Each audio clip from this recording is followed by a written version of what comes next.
Well, it feels good to be out. What lovely weather today. And we're out on the road. We're out on the road because we're podcasting. When we started this podcast, we were waiting to hear about season 4. And of course, that's taken a long time. Season 4 of the TV series. In TV land, there's lots of waiting around. We've made the most of our time though, haven't we? Because we've squeezed out 2 seasons of our podcast and now we're working on the 3rd one. Yeah, and we're going to keep going, aren't we? Yep, we are, because we're enjoying it. It's fun. We get to meet interesting people. Some cars are good for flipping, some cars aren't so good for flipping. It's amazing, really. I think what I find the most amazing is how many you have to see before you find one that's actually worth doing. And you always fall back in love with cars. Going and looking at cars is a great thing to do.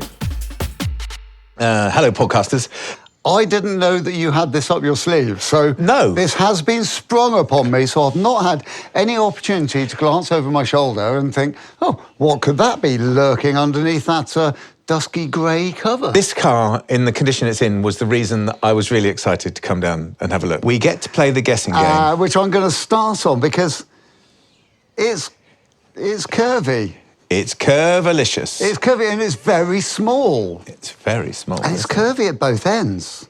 So it's kind of got the shape and proportions of a noddy car with a roof. Yeah, like a Simca. What are those? Oh, those Renault. Whoa, what were they those- called? Renault. I don't know, the little- little the Simcas that were both. I mean, I'm just saying. Okay, so it's not one of those then. Or is it? I would say, can I have a touch? Because I can see the general shape of the car. Yeah, have a touch. And it's, at this stage, I'm thinking, this is an old classic. Yes. It's a bubbly little car, which is Yes. kind of really nice to see, because, Yes. as you know, I'm fond of classics. Yeah, it's got a... Bit of a giveaway. It's got Keys on the roof. raised arches, and the bonnet runs down below. So it feels like something from the 1960s. Pronounced, well, those have got to be chrome headlight grille, bezels. Oh yeah. Can't feel any grille. Oh, it's a tiny grille. This is like a bit sort of like rounded off Trabant. Yeah. I mean, I think without knowing what it is, I think you'd really struggle. I have to say. Really? Give it a lift. Let's have a look. First thing you see, if you Right, see okay, a I'm wheel gonna first, you'll go. get it. Chrome bumpers, rusty chrome bumpers. Oh, there we go. Oh, well, there you go. Yeah. Yeah. It says it on the wheel. Let's have a look at it. Yes, it says it on on the wheel. Oh, and it's in the grey. Yes. It's a Nissan Figaro. It's a Nissan Figaro. Only grey imports into this country. So they're only ever brought They in... were second-hand. Yeah. Yes. Yeah. Yes. So I know a couple of things about Figaros. Do you now? There weren't that many of them made. I don't know And how they were many made for a very short period of time. Were they? And, but I know, because I've always wanted one. Come on, let's get the cover off. Come on. So Yeah, it's a grey Figaro that's obviously been sat here for a while because... It's Oh. quite crunchy looking. It Well, is a actually, bit it's not. crunchy. Well, it ain't Not as perfect, much. is it? It ain't perfect, Come on, let's no. get this cover off a bit quicker. I want to see this car. Yeah, I'm rushing now. OK, so there we have it. It's grey. So how many did they make? You were saying how many they made? So there were like 20,073 Were there? of these made. Were there now? They were only available in 4 colours. I know about the colours. I looked the colours up. Did you? Do you know Right. what their relevance is?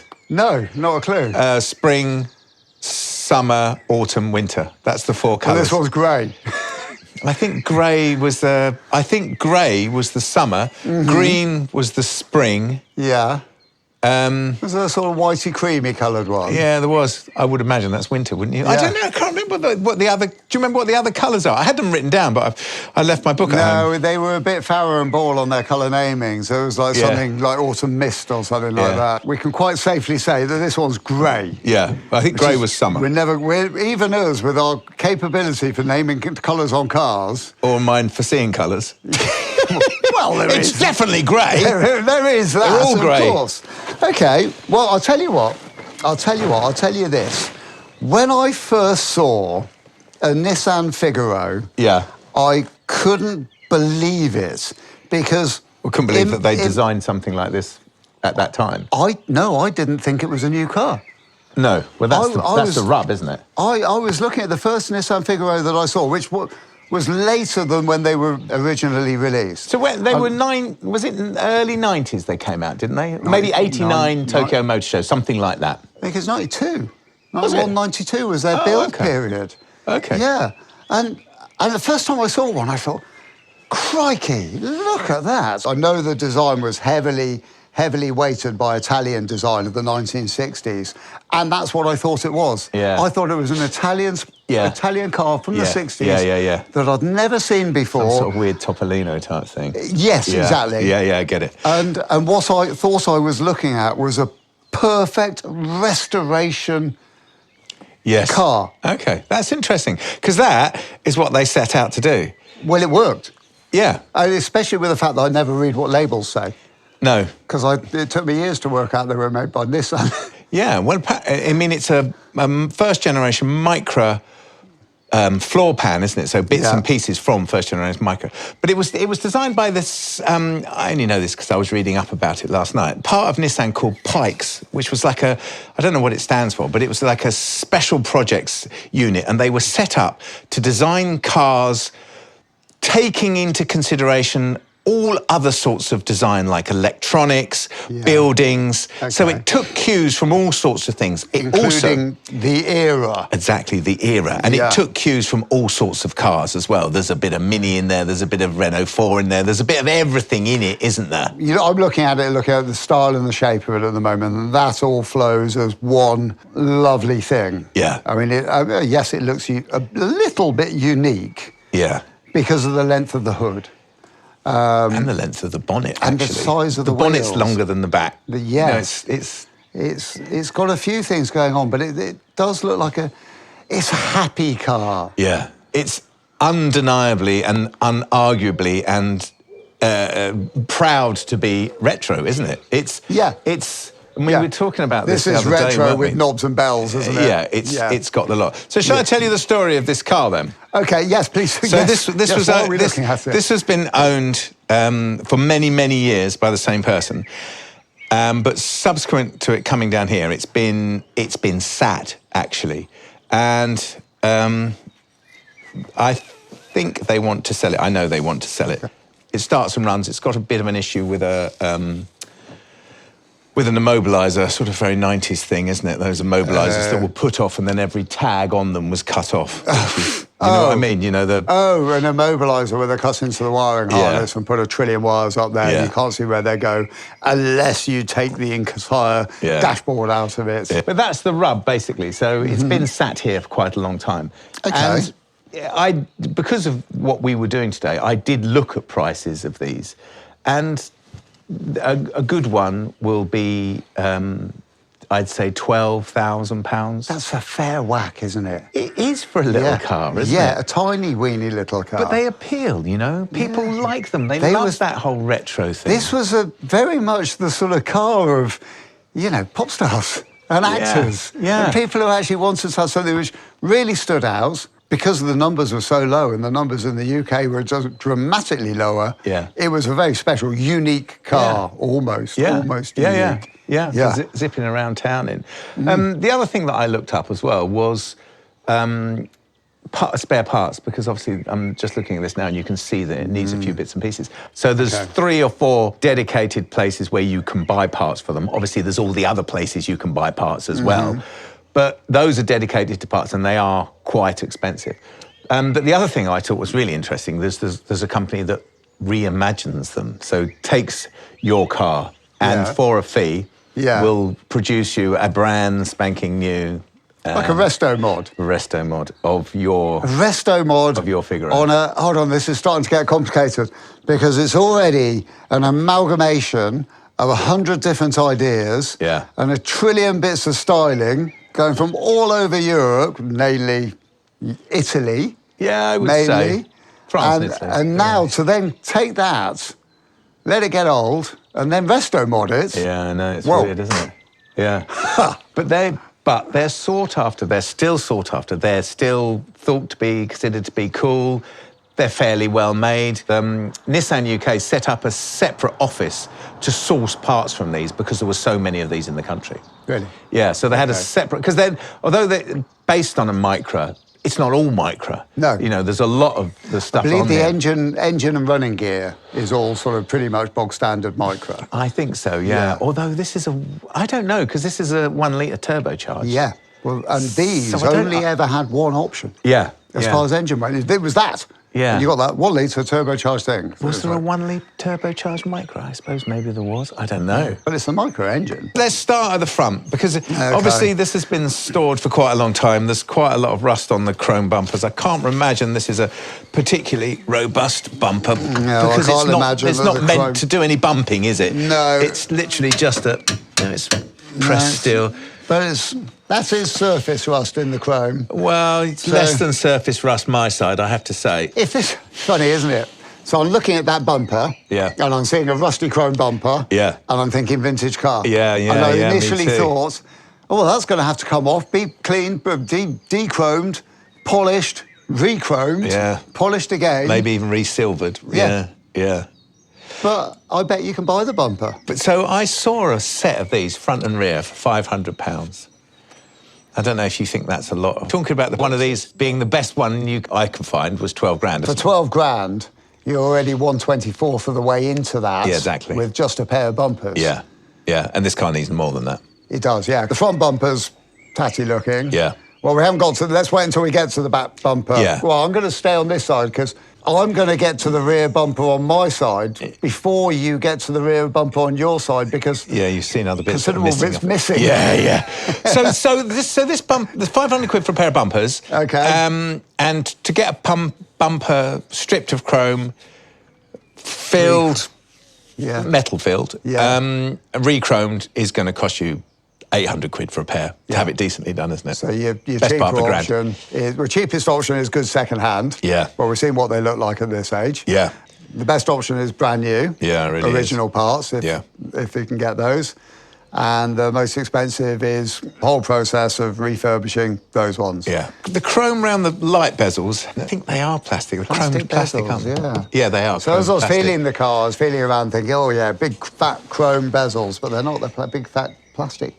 Yeah, with Chrome rubbers finished underneath. bezels. So I don't know, you know, this crazing, it looks like it's a lacquer which is... Looks like it, doesn't it? Through, doesn't it? I'm just seeing if it's on top or underneath. Yeah. And I think, actually, a bit of fingering work, and I think... It's not going to polish out. It's not going to polish out. No. But I don't know. Can you have plastic re-chromed? I guess you probably Well, can. I bet there's a process. Oh, you would get it dipped. Yeah, I bet you would. Oh, yeah, nice wood effect. Yeah. Like an old cheap television. But what's seeing, though, is the panels at the front of the car. There's 0 stone chips in the paintwork. So the front valance is plastic. Yeah. The bonnet is obviously tin. Yeah. And the front wings are plastic as well. And this chrome grille is plastic, is isn't it? plastic too. Isn't it weird how when that starts to deteriorate, it gets a sort of green, which looks like verdigris, but that is. I bet there's a copper. Something in there. I bet that's... in the chrome. I bet you that's electroplated chrome. Yeah. And there's that copper layer underneath it to get it to take to make decent chrome. Exactly, yeah. I bet they've managed to work out how to chrome onto plastic. Paint the plastic with a metallic paint and then electro onto that. Yeah, clever. That's got to be how they do it. Yeah. I mean, if we're wrong, please let us know. Because we're only working it out from what we see in front of us. This isn't knowledge that we have. The paint is good. The paint is very good, isn't it? Now, this is actual metal, but I think this shiny What are you strip looking at? on the top of the wing, where the bonnet and the wing join, there's a metal strip, a sort of like go faster strip. Yeah. Now that looks like a stainless steel one. It does. It runs all the way along the car, across the top of the door and down the back as well. Down the back. It's the main detailing piece of shiny from front to back. It's got a great big dent in it, directly above the wheel. So bonnet, valance, all very good. Yeah. That's plastic. The plastic grille in the scuttle panel is a bit faded. It is a bit But faded. yeah, I'm sure that could be touched up with a bit of... with a rattle can moment. Get it matching, because it looks like that was plastic and was... It's another style. The windscreen surround is, and the A-pillar is a stainless steel... Coated pressing that goes all the way over. Actually, no, quite it doesn't nice, go all the way over. It's actually, in isn't two parts, is it? So there must be steel underneath that, mustn't there? Yeah, that's a dressy up piece, isn't it? Yeah. It's a dressy up bit. Well, down this side, it's all very nice. Because it's stainless, you don't end up with any of the rust problems, do you? And that's in lovely condition. I've got I'm kind of come around your side. So what's at the bottom of the door on your side? What's over the seal? But it's got a chrome... Yeah, a big... So it's got a chrome piece over So that's your one's missing, isn't it, on the other side? That shouldn't be open at the end. There should be a finishing piece on that. There's nothing on this end either. Well, that's weird, isn't it? So I wonder if there's a bit of plastique. I would imagine there's a D-shaped bit of plastic somewhere, wouldn't you? Yeah. It goes in the end of that. Probably on the side of the A4 somewhere now. Yeah. Where it fell out 15 years ago. The door's tin as well. Yeah. So there's no rot in that, which is good, isn't it? No, there's none in... Oh, there's a tiny bit of... Oh, look. What? Right, yeah, no, on the passenger side. What are you I've jumped forwards because I've spotted some rust in the... Well, I jumped forwards, I was then jumped backwards to the rear arch on the passenger side. Oh, yes, And there's a that's interesting. bit All the way over. of rust around the arch, bubbling through. What looks like the original paint, but there's a big chunky bit here. Put your hand up behind it. It's got... Oh, there's a clip there, and there's a clip there. Yeah. So there's an extended... Oh, no, it's just got rubber. It's got a rubber bit behind the trailing edge of the wheel arch, and it looks like the rubber bit has retained all the muck, Yeah, there's... Well, OK, so there's a fair... I mean, that's not beyond repair, but I've got a feeling if you look on the real tail corner of it on this side, that's... If you start poking around at that, you're going to end up with a hole. Yeah, definitely. And then it's going to be a case of getting the welder out. Yeah. And on the driver's side, that same trailing edge of the wheel arch has gone, and I'm not going to pick at it, but it's gone. And the chrome bumper that's at the bottom of it has completely perished. I thought Nothing I of was it. going to get to that first, but I got carried away looking at rust. No, but this wheel arch is rusted all the way over as well. It looks like it might have had a say they're in a very similar condition either side. Hold on a minute, I've got something in my shoe I've got to get out. I'm just looking at where this wing would or would not bolt on, but it doesn't. I think that's welded on, isn't it? Yeah. Because I think if you're buying a car like this, you want that classic car, because it's a modern car. It's a classic car. You need it to be in good nick. Yeah. I think a tatty one... Well, hold on a minute. Is a tatty one interesting to people? No, I don't think anyone who's going to own one of these wants a tatty one. That's work that needs a welder. Yeah, definitely. Yeah, OK. And I think I cut across you when you were just sticking your fingers into that virtually non-existent piece of bumper corner. Well, it's amazing how that's gone, isn't it? Well, it's just evaporated. Yeah. Yeah. Yeah. And it's literally like that bit was made by Lancia. Actually, underneath, the bracketing and that is all pretty sound, isn't it? Okay, yeah. So it's literally just bolted on. I mean, one of the brackets this side has completely disintegrated. Yeah. But the ones in the middle aren't too bad. It's very simple. Are we going inside? Yes. Oh, is it that time? Oh, I reckon let's have a cup of tea and then we'll go inside, shall we? OK. Right, we're back with our Figaro. Sadly, I've never sat in one of these, but sadly, Will is going to sit in the driver's seat because I'm presenting this car again. I know. Have you ever sat in one before? No, I haven't, and I've always wanted one. Here we go. Oh, sweet! Oh, look at that! Oh my goodness! That is so retro. It's so retro. So that's American. Yeah, that is American, isn't it? That is so American. It's a mixture of both, I have to say. It's great, big, fat, wide seats, leather seats in a cream grey. Yeah, with a body-coloured piping, a bit lighter than body-coloured piping. Yeah, light blue carpet, built-in headrest that seems to mould into the back of the seat, not seamlessly. That's nice. It's kind of recessed into. Oh, it goes up and down. It's kind of a bit of a good look, actually. It's great. They're lovely looking seats. Shall we try them out? Yep. Oh, come on, look at it in here. Oh, it's great, isn't it? What's that dashboard? That dashboard's metal or plastic? Yeah, one or the other. Soft touch. Yeah. Soft touch across the top. Plastic dashboard. Plastic dash, but it's Actually, it's not soft touch. It's, oh my God, it's like a Bakelite wheel. It is. It's a hard plastic steering wheel. I've got him a 1950s, early 60s American car. Yeah. So there's what looks like a pressed steel dashboard, which is molded plastic. I would imagine, yeah. In the same colour as the seats and the other plastic trims around the car, which is it's like a grey sort of... creamy grey, isn't it? Creamy grey, yeah. The doors have got a sort of soft vinyl feel to them. But the dashboard is so straight out of the 1950s. It really is, isn't it? And the clocks, they look like Victorian clocks. Look like they're out of a Bentley or something, don't they? A sort of 3.5 Bentley. That's funny, isn't it? Because the car sort of seems to glue together quite well as a collection of things that have been bought, ideas and themes that have been brought together. Yeah. But they are very noticeable. If you look at it from that point of view, you sort of jump in and you go, if you didn't know that, you jump in and go, oh yeah, that's quirky, which incidentally I hate that word. Yeah. Because it's not, anyway, I won't go into that. Well, it's a design, it's done for a purpose. You can see that the design studio has done its job. It's an unashamedly retro car, isn't it? And that's its appeal, isn't it? That's exactly what it is. Yeah. Completely unashamedly. Yeah. Yes. Yeah. I mean, it looks like it's got the throttle and the advance and retard on the steering wheel. It looks like you can turn those, but it's 3 more Cornettos. Yeah. Yeah.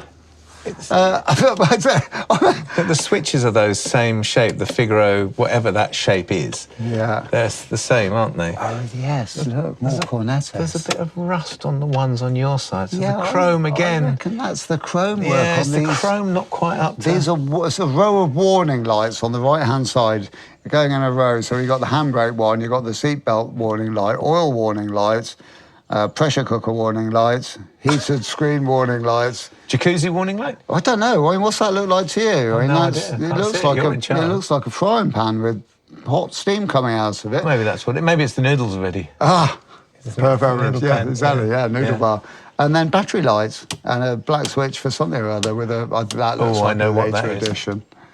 That's not the immobiliser, isn't it? Well, that seems a bit simple. Oh yeah, can't be. I think I'll turn that off when I nick it. Yeah, you won't be able to find it. It'll be the only switch on the dashboard that doesn't match. Oh, I found it. Oh, look, it starts. Oh, it's sweet. Oh, is the glove box story telling us things that don't work? Well, it's got a screwdriver out of the toolkit, and it looks like it's got cup holder. Yeah, that's a cup holder, Yeah, but I guess the cup holder fits onto something else. Oh, it fits onto the windscreen. Yeah. Clearly. And we've got an aftermarket radio. Oh, that's perfect. That's absolutely perfect.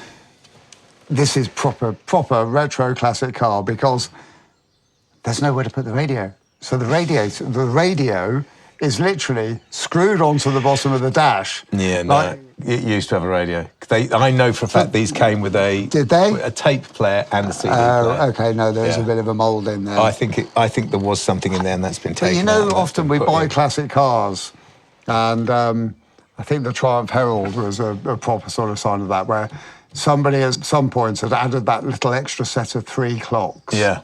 Below the dashboard, because it was what you did when you fiddled around with your cars. Yeah. It was like an add-on bit. Now this radio that's in this car now looks like that. So it does, yeah. To me, that's kind of acceptable. Yeah.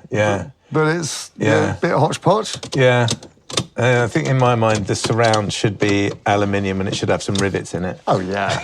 And the old doweling marks as well. Yeah, the swizzle marks. Yeah, the machining. Yeah, handbrake's been left on. That's not good for a car that's stored outdoors. Yeah. The interior is suffering a bit from mould as well, I have to say. The ceiling is a little bit mouldy, hasn't it? I love these clips, the sort of over-exaggerated size of everything. Oh, spider wheel, look at that's it's a lie. A spider. I'm going to get rid of it. OK. Because I don't mind it when I know what it's doing. It's just when I don't know what it's doing. Yeah. So little Miss Muffet Spider can go and sit outdoors. But this section of the roof that flips up, I think the whole panel comes out, doesn't it? But it goes into the back. But it's finished in vinyl on the inside. The vinyl It has got mould in it, but that would really easily clean up, wouldn't it? Yeah, that's warm, soapy water and a nail brush. Exactly that. Yeah, that's right up on our street. That's what you'd love doing that. Yeah, and the rear seat's really good. The front seat's really good. The carpets needed clean, but that's all. Mm-hmm. Bit of rodent. I thought that was rodent poo, but it's not. No. And I found a box of paracetamol and a coffee cup, which looks like it's prehistoric, and something below there, which those things don't have names. No. We're just going to put the lid back down on there. There we are. Out of sight, out of mind. I forget we've seen something. But from the point of view of the car itself, it's good in here, isn't it? We assume this all works in here. Yeah. What have you just done? Oh, that's just a cigarette lighter. Well, yeah, but look, it's got this weird thing plugged into it. I know, but what is that, though? I don't know. Something, isn't it? Something slots onto that, doesn't it? It's like a hot shoe. Ooh. Isn't it? I mean, it's not, I don't think, but it looks like it. No, it's not part of the car. But it's neat in here, isn't it? It's neat, and it will be serviceable again very easily, won't it? Yeah, and it's a car that anybody can own because it's automatic. Lovely touches. And they were all automatic, so there's no options. No. No. 1 litre turbo, automatic. That was it. Across the board. Yep. Yeah. It's like Henry Ford had designed it. You can have any engine you want, as long as it's 1 litre turbo with an automatic transmission. Shall we have a look at that 1 litre turbocharged I would like engine? to. Okay, on, so this is going to be difficult. Using up, no, it's not. Look, You got it? yeah, I got it. I spotted it straight away. You spotted it straight by away. accident, because I think there might be a big bit of trim panel missing, because I can see all these. I think there's a bit of trim panel missing, because I can see an awful lot of the wiring loom. Oh, okay. And the relays down here. Yeah. I'd say good in here. Yeah. Very doable, very clean up. Sorry, that's where you were going to. Yeah, day's work and you'd be fine. Days of work, you have a really nice car. Ah, so the bonnet opens. I'm going to step round to this side of the car. Wow, there's quite a lot of that. There is quite a lot of it. Quite a lot more, and quite a lot more interesting than I thought. Who's got the bonnet stayed? I can't see it. I've got it. There it is. And it's in. Well, typically Japanese. I don't know. I'd say that engine looks Italian to me. But yeah, it could be either. But yeah. I mean, it's lovely, isn't it? It is. Who doesn't like a 1 litre overhead cam Turbocharged. 4-cylinder engine? Well, yeah. Perfect. Perfect. Yeah. That's brilliant. It's had a new alternator fitted. It has. It's got signs of utter love in here. See? Where some rodents has actually it's loved it so much, it's eaten through the entire surface of this rubber insulation that goes over the air conditioning pipes. It's literally had the whole surface off. Bizarrely, that's the only bit that it's eaten, which is weird, isn't it? Yeah, it's the only bit we can see it's eaten. Yeah, you would think there's a little collection of seeds here. I was going to say, normally when you see that, there's a nest somewhere. Yeah, no, this is just leafage down here. I'd say it's got new belts on this side as well. The suburbs of London. Yeah, there'd be the lime trees in London. Yeah. Yeah. Well, it's as you would expect it in here. It's not exceptional.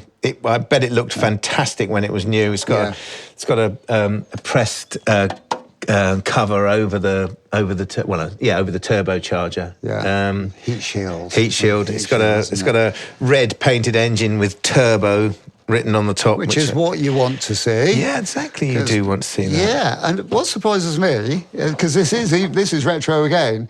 I'm on the passenger side of the car, and I've got mainly on my side of the engine bay. I've got the battery, some reservoir for the cooling system, and the air filter box, which has got a tin lid. It has got a tin lid with screws in it, actually. Yeah, and that's kind of sweet, isn't it? Yeah, it is. But it goes into an aluminium casting, doesn't it? Which is rather nice, actually. Yeah. Do you know what? That's complete. Yeah. And you know the phrase unmolested? Yeah. It's that. It is. Yeah. It's interesting, isn't it, that you can see where the front wings are plastic and bolted on. Mm-hmm. I can't help but think it would have been a really good idea to do the same at the back. Obviously, there's reasons why you can't do that, but plastic wings is a great idea, isn't it? It is, yeah. So I think to make that look pretty under there, there's a lot of surface grime on everything. Everything needs a good jet wash off. That would make a huge amount of difference. I mean, not the delicate parts, obviously, but the bits of tin. There's no rust. There's no rust under there, is there? No. I think that would all come up quite nicely with a good jet wash start off, a bit of a clean, and then find the bits. You know, that I think this airbox cover would look nice for a coat of paint. It would. I think the top of the engine, the rocker box where that's red, and that would look nicer for a coat of paint. Yeah, it's got a bit of. Because we like, you know, it's cast alley, isn't it? And the alley's reacting, isn't it? So it's coming off. See, I bet that's go on. Oh, that was a bit tinny, wasn't it? It did sound exactly like a Morris Minor bonnet, didn't it? That's weird. Of course, because back boots. I know, because the hood goes down into that midsection. Of course it doesn't does. It folds back and hides underneath that lid. So the back boot is this actually lid. Teeny tiny. And it's got two things in it. One of them's a spare wheel. The other one's an umbrella. Well, thank God the umbrella's not open. Hold on, let's. I just spotted something. We've got to. I'm going to take these bags out. The space saver has never been used. 2 carrier bags and a mouse-chewed tennis ball. Not only, And where's that chewing come from? Because that black plastic isn't part of that tennis ball. It's not, but it's probably part of the covering on the heater pipe at the front. Oh, it's just brought it through to the back. Looks like it, doesn't it? Do you think Mary Poppins owned this car? No, I think maybe. Jack's never been used. It's a long way to the other end. It is, but it's tiny. It's probably about a foot, isn't it? Yeah. From bottom to top. Yes, but then gets thinner. It's like, I think substantially thinner. If you had to transport a sort of small to medium-sized oil painting, you'd get it in there. OK. Should we have a look underneath this? I've got the jack in the car. Have you now? Yeah, because... OK, well, I think it's a good idea to have a look underneath this. Because they're prone to a bit of rust. Yeah. And we've seen a bit in the archers. Yeah. If we just pop one side up and get a general idea... Yeah, good idea. I'll grab the jack. Okay. When I was in the boot, it just looked like there was a little bit of sort of burning coming through on the paint, like there'd been some welding done on the other side. So... And I know that these cars are a little bit prone to rust, so... We're only on a jack, so we can't get all the way underneath. Yeah, we're not going to get under it, but... We can just have a spy.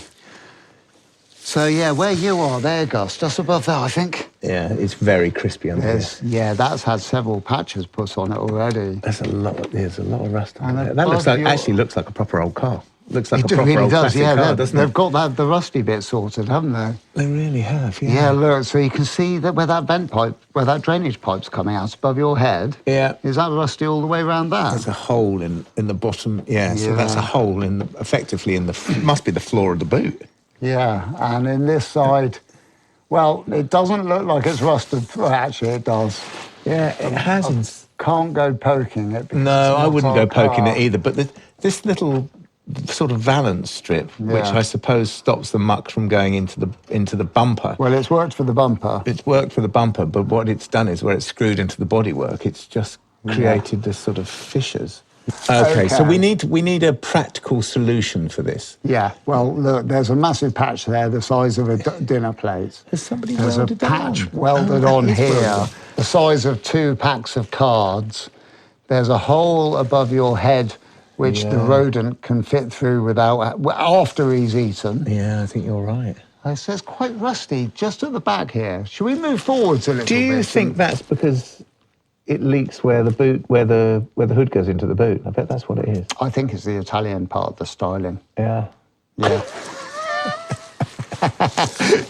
We're building a bit of rust, just like the Italians do. Can I just say that it's a very sophisticated suspension setup, isn't it? It's nice, isn't it? Yeah. Because you've got... That's a 4-bar linkage. Yeah, it's a proper suspension system, isn't it? That would be a really nice... That's a very nice suspension system with vertical coil springs as well there. So what have we found here, then? Well, go on, because it's quite a lot, actually, isn't it, for a little car? We found a car that's actually looks and presents quite well. I think the only thing that's really letting this car down is it's a bit dirty and unloved.